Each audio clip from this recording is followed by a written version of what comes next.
ओम भृगुजाय विद्महे दिव्य देहाय धीमहि तन्नो शुक्र प्रचोदयात्। नमस्कार आदरणीय महानुभावहरू, म ज्योतिषाचार्य गणेश प्रसाद भट्टराई आज म हजुरहरूलाई तुला राशि हुने व्यक्तिहरूको लागि विक्रम सम्वत साल 2083 ज्योतिषीय ग्रह गोचरीय वा खगोलीय हिसाबले के कस्ता परिवर्तनहरू हुँदैछन्। यो साल तुला राशि हुने जातकहरूले आफ्नो इच्छा पूर्ति गर्नको लागि सम्भव रहला कि साल 2082 को भन्दा पनि झन बढी जटिलता, झन बढी सङ्घर्ष जीवनमा प्राप्त रहला।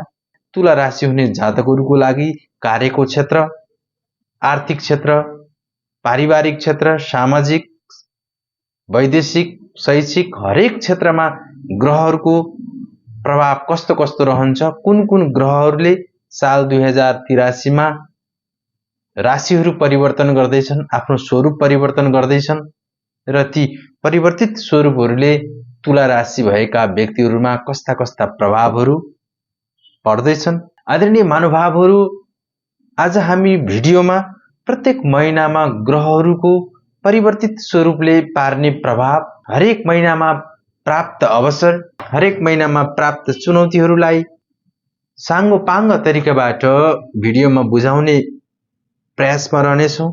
हाम्रो भिडियोलाई अन्त्यसम्म हेर्नुहोला र हाम्रो च्यानलमा पहिलो पटक जोडिँदै हुनुहुन्छ भने कृपया हाम्रो च्यानललाई लाइक, शेयर र सब्स्क्राइब गर्न नबिर्सनुहोला।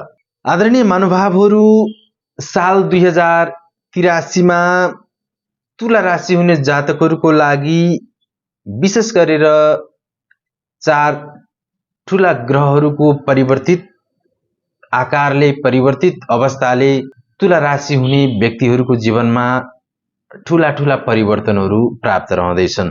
शनिले तुला राशि हुने जातकहरूको लागि रोग भावमा वर्षभरि नै गोचर गर्ने भएकाले यस्तो उपचय स्थितिमा शनि रहनुलाई उत्तम अवस्था भनिन्छ। यस्तो अवस्थामा तुला राशि हुने जातकहरूको लागि शनि ग्रहले शत्रुमाथि विजय प्राप्त गर्ने अवस्थामा शनिको गोचर भइरहेको छ। देवगुरु बृहस्पति गोचरीय हिसाबले मृत्यु भावबाट भाग्य भावमा गोचर गर्दैछन्। यस्तो समयमा तुला राशि हुने व्यक्तिहरूको लागि देवगुरु बृहस्पतिको प्रभाव सकारात्मक रहने देखिन्छ। उच्च शिक्षाको योग पनि निर्मित रहेको छ। त्यस्तै सन्तान सुखहरूमा पनि वृद्धि रहने समय बनेको छ र धेरै वर्षदेखि विवाहको अनुभव लिन नपाउनु भएका व्यक्तिहरूको लागि पनि यो वर्ष तपाईको लागि अत्यन्त राम्रो अवसरको रूपमा रहेको छ। तपाईको यो वर्ष अत्यन्त ऊर्जाशील रहनेछ। त्यस्तै भाग्यभाव अत्यन्त बलियो रहनेछ।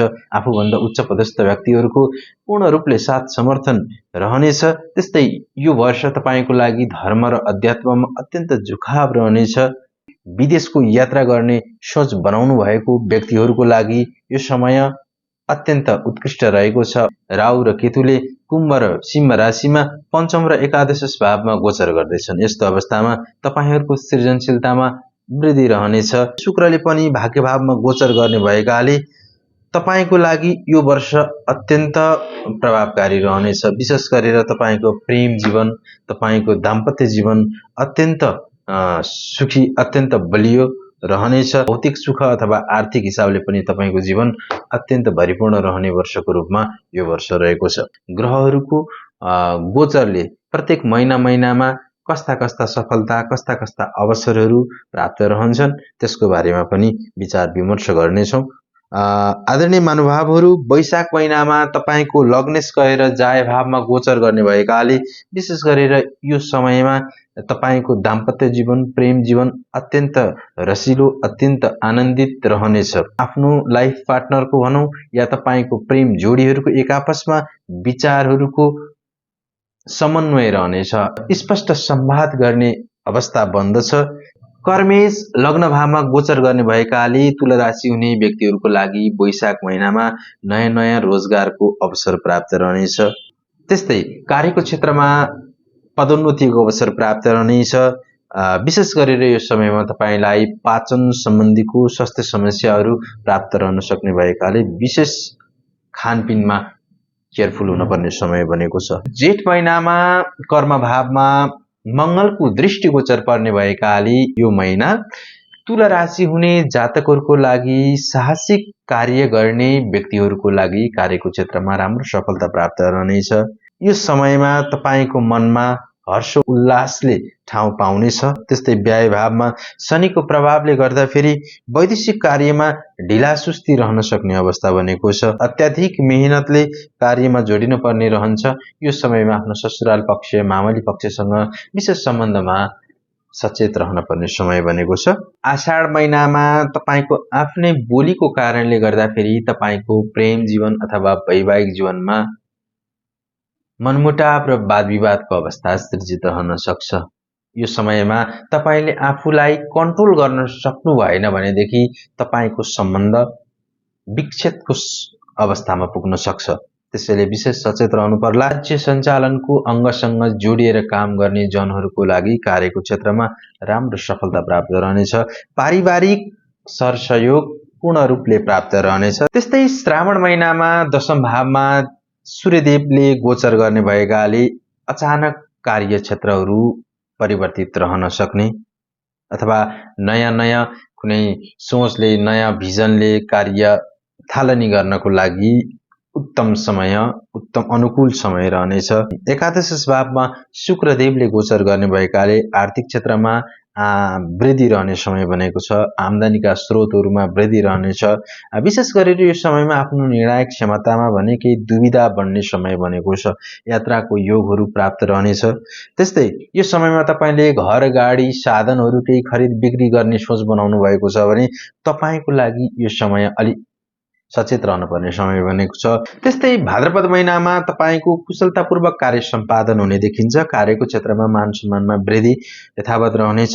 त्यस्तै लक्ष्य प्राप्ति गर्नको लागि एकदम उत्तम समय बनेको छ। आफूले सोचेको आफूले प्लानिङ गरे अनुसारको कार्यहरू पूर्ण रूपले सम्पादन हुने समय बनेको छ। धेरै समयदेखि रोकिएर थलिएर बसेका कामहरू पनि यो समयमा यो महिना भाद्र महिनामा पूर्ण हुने समय बनेको छ। आर्थिक क्षेत्रमा पनि राम्रो उन्नति प्रगति हुने समय बनेको छ। वैदेशिक कार्यमा भनेदेखि तपाईको द्वादश भावको सूर्यको कारणले गर्दाखेरि त्यहाँ राम्रोसँग सेटलमेन्ट हुनको लागि राम्रो अवसर प्राप्त रहनेछ। स्वास्थ्यको क्षेत्र भने ठिकठाक रहने समय बनेको छ। त्यस्तै आश्विन पद महिनामा तुला राशि हुने व्यक्तिहरूको लागि विशेष गरेर दशौं भावमा नीच मङ्गलको प्रभाव रहने भएकाले कार्यको क्षेत्रमा आफूले नगरेको नबोलेको कामहरूको लान्छना लाग्न सक्ने अब्जस खेप्नुपर्ने समय बन्न सक्छ। यो समयमा तपाईले आफ्नो ईर्ष्या आफ्नो द्वेष रागहरूलाई एकदम सन्तुलित राख्न पर्ने रहन्छ। जायस गएर व्यय भावमा गोचर गर्ने भएकाले यो समयमा आफ्नो प्रेम र वैवाहिक सम्बन्धमा विशेष सचेत रहनु पर्ला। सम्बन्धमा मनमुटाव र वाद विवादहरू बढ्न सक्ने अवस्था रहन्छ। त्यस्तै वैदेशिक क्षेत्रमा भने राम्रो सफलता प्राप्त रहनेछ। कम्पिटिसनको परीक्षाहरूमा देशभित्रको होस् अथवा देश बाहिरको आश्विन महिनामा सफलता प्राप्त रहनेछ। त्यस्तै कार्तिक महिनामा तुला राशि हुने व्यक्तिहरूको लागि शुक्रदेव बुध र सूर्यसँग एकसाथ गोचर गर्ने भएकाले व्यापार व्यवसायमा सफलता प्राप्त रहनेछ। कार्यको क्षेत्रमा आत्मविश्वासमा वृद्धि रहनेछ। आफ्नो लाइफ पार्टनरको सहयोगले गर्दाखेरि आर्थिक क्षेत्रमा पनि राम्रो उन्नति प्रगति रहनेछ। मनमा प्रसन्नता मिल्ने समय बनेको छ। आफ्नो भौतिक सुखमा पनि वृद्धि हुने समय बनेको छ। त्यस्तै यो समयमा तपाईको लागि राम्रो यात्राहरूको लामो यात्राहरूको अवसर प्राप्त जीवनमा अवसर प्राप्त रहनेछ। विद्यार्थी वर्गको लागि पनि यो समय परीक्षामा सफलता प्राप्त रहने समय बनेको छ। सन्तानको सुखमा वृद्धि रहने समय बनेको छ। मगशिर महिनामा लग्नमा बुध र शुक्रदेवले एकसाथ गोचर गर्ने भएकाले यो समयमा तपाईको बोलीको उच्च प्रशंसा रहनेछ। मिडिया क्षेत्रमा जोडिएर काम गर्ने व्यापार गर्ने व्यक्तिहरूको लागि कार्यको क्षेत्रमा राम्रो सफलता प्राप्त रहनेछ। फेसन डिजाइनर मिडिया कलाकारिता साहित्य प्रेमी अर्थशास्त्री आदिको करियरहरूमा शुक्रदेवको पनि पूर्ण समर्थन मिल्ने भएकाले आर्थिक क्षेत्रमा राम्रो लाभ मिल्ने समय बनेको छ। यो समयमा प्रेम तथा वैवाहिक सम्बन्धमा पनि शुक्रको पूर्ण दृष्टि पर्ने भएकाले स्पष्ट संवादको कारणले गर्दाखेरि प्रेम जीवनमा पनि केही सुधार प्राप्त रहनेछ। पुष महिनामा राहु र केतुले आफ्नो राशिहरूलाई परिवर्तन गर्ने भएकाले कार्यको क्षेत्रमा केही उदासीनताहरू प्राप्त रहने समय बन्दछ। गरिरहेको कामहरू छोड्न सक्ने, काममा निराशा बढ्ने, काममा झैझगडा बढ्ने, वादविवाद बढ्ने यस्तो समस्याहरू तपाईँको यो महिना प्राप्त रहन सक्छ। त्यसैले विशेष सचेत रहनु पर्ला। पारिवारिक सुखमा पनि केही कमी रहनेछ। पारिवारिक जनहरूसँग दूरी प्राप्त रहनेछ। तपाईँको यो समयमा आफ्नो भौतिक सुखमा पनि केही कमी रहने समय बनेको छ। आध्यात्मिक शक्तिमा भने वृद्धि हुने समय बनेको छ। आदरणीय महानुभावहरू, मृत्युभावमा राहुको दृष्टिगोचर पर्ने भएकाले यस समयमा हाड, नसा र जोइन्ट पेन सम्बन्धीको समस्याहरू तपाईँको प्राप्त रहनेछ। त्यस्तै माघ महिनामा आदरणीय महानुभावहरू, देवगुरु बृहस्पति पुनः कर्कट राशिमा नै अवतरित हुने भएकाले तपाईँको कर्मको क्षेत्रमा राम्रो मान सम्मानमा वृद्धि रहनेछ। कर्ममा स्थायित्व प्राप्त रहनेछ। त्यस्तै नयाँ कार्य थालनी गर्नको लागि एकदम उत्कृष्ट समय रहेको छ। पारिवारिक क्षेत्रमा पनि सम्बन्धमा सुधार आउने समय बनेको छ। विचारहरूको सम्मान हुने भएकाले तपाईँको लभ लाइफ थप बढी इनर्जेटिक र रोमान्टिक रहनेछ।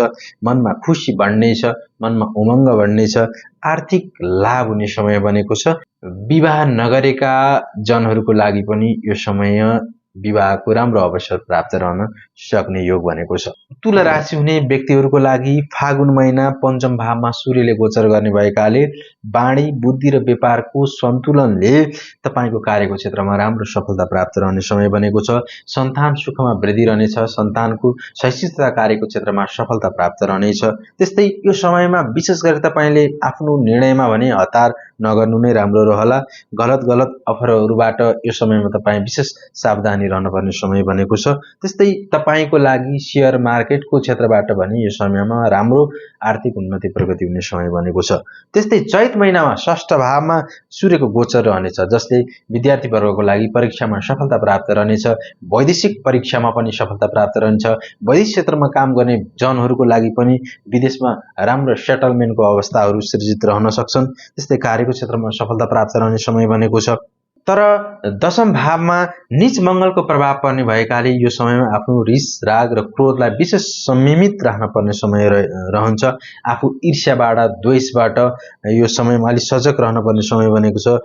आदरणीय महानुभावहरू, साल 2083मा हामीले कस्ता कर्महरू गर्न सकेको खण्डमा यो वर्ष हामीले राम्रा उपलब्धि र यो वर्ष निकै ऊर्जामय वर्षको रूपमा प्राप्त गर्न सक्छौँ। त्यसको बारेमा पनि परिचर्चा गरौँ। बृहस्पति 9औं भावमा गोचर गर्दैछन्। त्यस्तै शनि 6औं भावमा गोचर गर्दैछौँ। 9औं भाव भनेको भाग्य हो। 6औं भाव भनेको तपाईँको मेहनत हो।